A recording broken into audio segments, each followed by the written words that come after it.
নবনির্বাচিত সরকারের কাছে জনগণের প্রধান দাবিগুলো কি হতে পারে, এই বিষয়টি সামনে রেখে চট্টগ্রামে অনুষ্ঠিত হলো নাগরিক প্ল্যাটফর্মের প্রাক নির্বাচনী আঞ্চলিক পরামর্শ সভা। দেশের সার্বিক রাজনৈতিক সংস্কার, বিচার ব্যবস্থার উন্নয়ন, জবাবদিহিতা নিশ্চিত করা এবং তরুণ নেতৃত্ব তৈরির উপর জোর দেন অংশগ্রহণকারীরা। বাবুন পালের ক্যামেরায় আরো জানাচ্ছেন রাজীব বড়ুয়া। চট্টগ্রামে অনুষ্ঠিত হয় নাগরিক প্ল্যাটফর্মের প্রাক নির্বাচনী আঞ্চলিক পরামর্শ সভা। অনুষ্ঠানটি সঞ্চালনা করেন সিপিডির ফেলো ও এসডিজি বাস্তবায়নে নাগরিক প্ল্যাটফর্মের আহ্বায়ক ডক্টর দেবপ্রিয় ভট্টাচার্য। আপনি যদি জানতে চান, এ সময় তিনি বলেন, নবনির্বাচিত সরকারের সামনে নাগরিকদের প্রত্যাশা স্পষ্ট করে তুলে ধরাই আজকের আয়োজনের লক্ষ্য। এই লক্ষ্যে সারা দেশে কাজ চলছে। দেশের বিভিন্ন এলাকায় জনগণের অভিন্ন দাবি রয়েছে। সুষ্ঠু নির্বাচন করার ব্যাপারে যে শঙ্কা, নির্বাচন কমিশনকে এই শঙ্কা দূর করে অংশগ্রহণমূলক, ভালো ও গ্রহণযোগ্যমূলক নির্বাচন করতে হবে বলে জানান ডক্টর দেবপ্রিয় ভট্টাচার্য। নির্বাচন হবে এইটা ক্রমান্বয়ে সকলে মেনে নিচ্ছে, কিন্তু ভালো নির্বাচন, গ্রহণযোগ্য নির্বাচন হবে এই শঙ্কা তো এখনো কাটছে না।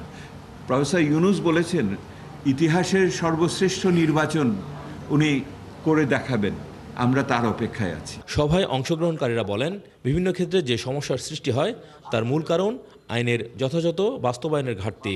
আমাদের জন্য সরকারি বাজেটে বিশেষ বরাদ্দ রাখা, এটা হচ্ছে প্রথম পয়েন্ট। 2 হচ্ছে যে শিক্ষা এবং স্বাস্থ্যসেবা নিশ্চিত করতে হবে, সম্মানজনক কর্মসংস্থানের নিশ্চিত করতে হবে। সনাতনী সম্প্রদায়ের ভাই বোনদের পক্ষ থেকে আমার একটাই দাবি, আমরা সে আগের মতো সবাই একসাথে মিলে মিশে সবাই, এখানে কোনো সাম্প্রদায়িক কিছুই থাকবে না, অসাম্প্রদায়িক একটা বাংলাদেশ। হাইকোর্টের যে বেঞ্চগুলোকে বিভাগীয় পর্যায়ে খুব দ্রুততার সাথে এস্টাবলিশ করা উচিত, যদিও জুলাই সনদে এসেছে 39 নম্বরে।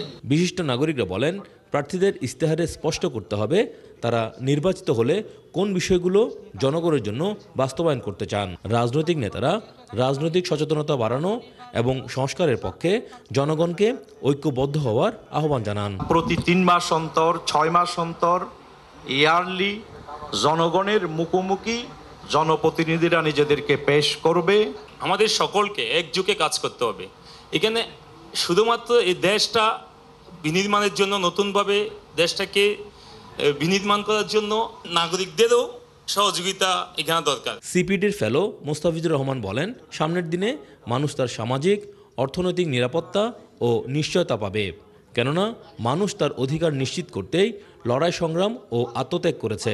আমাদের জনপ্রতিনিধিদের বুকের মধ্যে কি ফিয়ার অফ গড কি ঢুকে নাই? অবশ্যই ঢুকেছে। এটা অস্বীকার করার কোনো, আরেকবার যদি করে আরো বড়ভাবে ওই ধরনের আন্দোলন হবে। আমাদের নতুন প্রজন্ম তো সেটা দেখিয়ে গেছে। নাগরিক প্ল্যাটফর্মের এই আঞ্চলিক পরামর্শ সভা নাগরিকদের বাস্তব চাহিদা ও প্রত্যাশা রাজনৈতিক দলগুলোর সামনে স্পষ্ট করে তুলবে। রাজীব বড়ুয়া, ৭১, চট্টগ্রাম।